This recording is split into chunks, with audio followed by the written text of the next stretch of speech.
espástica e plástica.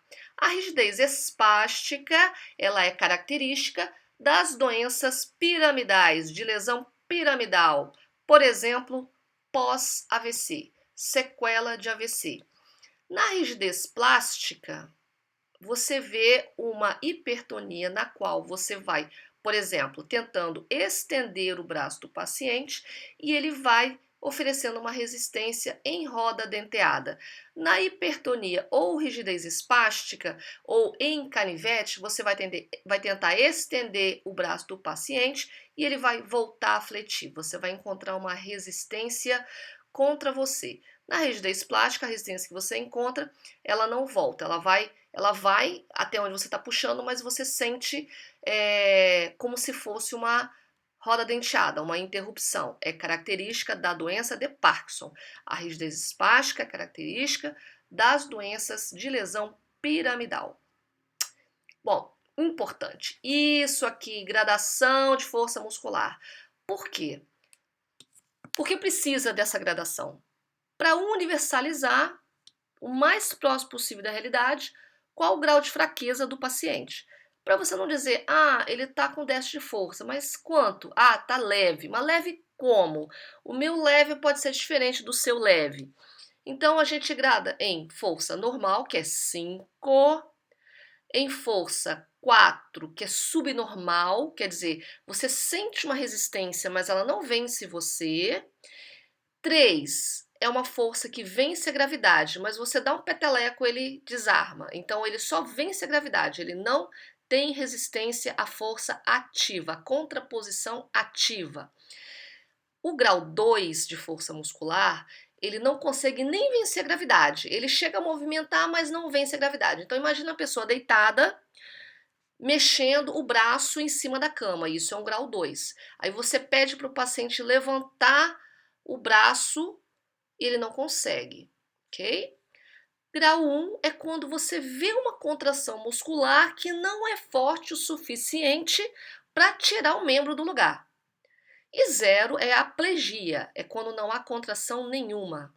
Então, novamente, temos do grau 0, em que você caracteriza uma plegia, até o grau 5, no qual existe uma força normal, ok?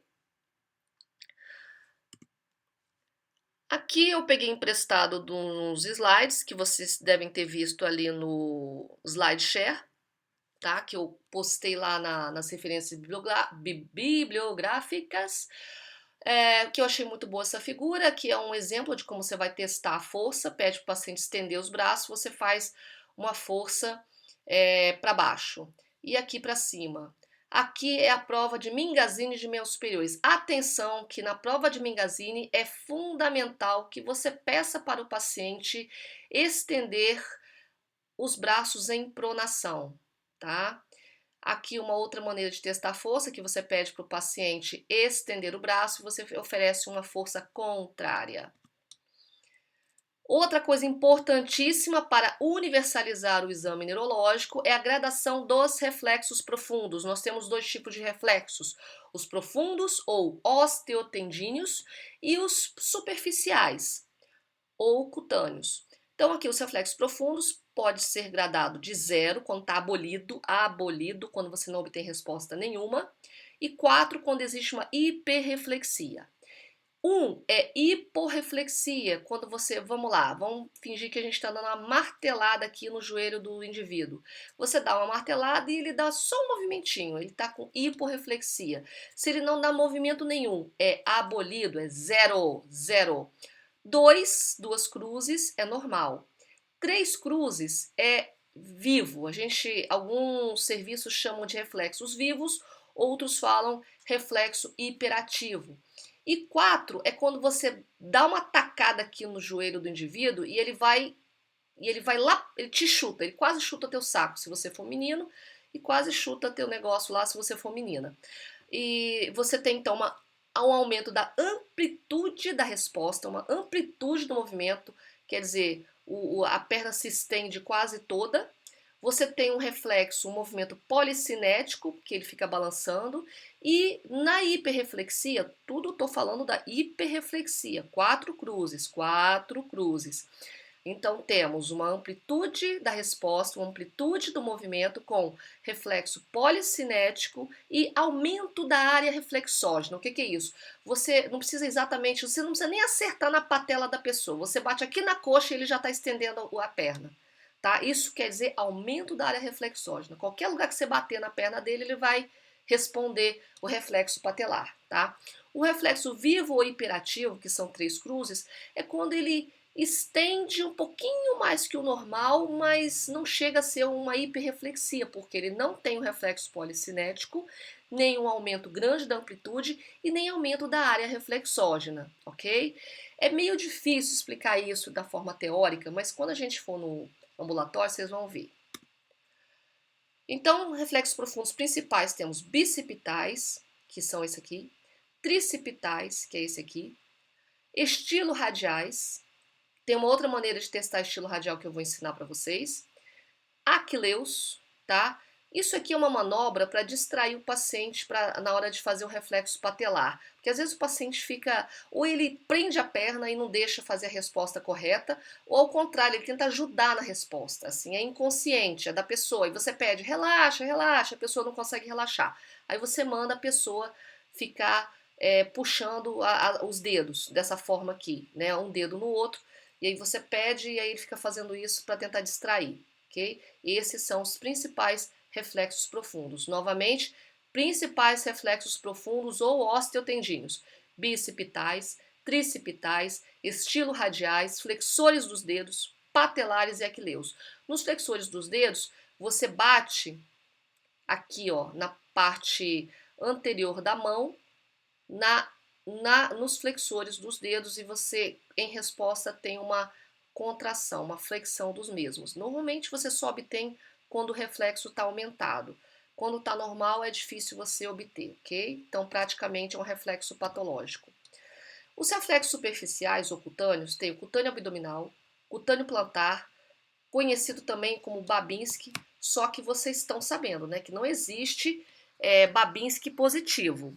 O Babinski se refere à resposta cutâneo plantar em extensão, exclusivamente em extensão. Então aqui temos um sinal de Babinski ou um reflexo cutâneo plantar em extensão, que significa uma lesão piramidal. Temos o palmo mentoniano, o glabelar e o nasolabial, ok? A gente vai mostrar tudo isso pessoalmente.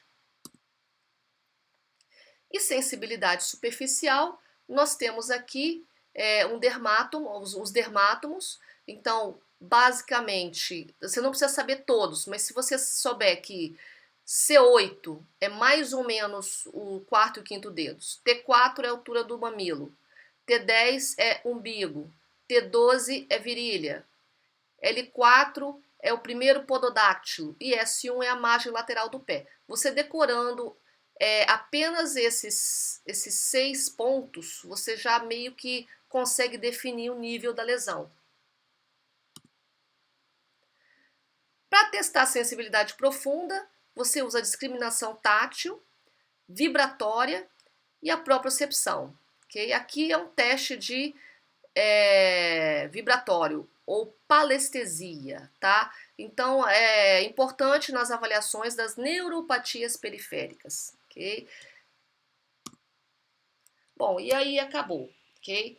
Só voltando aqui na discriminação tátil, o teste da discriminação tátil consiste em você pedir para o paciente fechar os olhos e você colocar quantos dedos tem aqui? 2, 3 e assim por diante. É sempre bom você testar mais de uma vez. E às vezes tem que tentar enganar o paciente porque ele tenta adivinhar, às vezes ele acerta de chutar. Tem gente que é bom de chute, vocês sabem disso. Professor, eu não colei, eu chuto bem. E vibratória, né, usa o diapasão, você bota o diapasão para vibrar, e aí você pede para o paciente avisar quando ele sente que para de vibrar. E aí você compara com a sua sensação. Se ele falar que parou de vibrar muito antes de você sentir que parou de vibrar, provavelmente ele tem uma lesão de nervo periférico.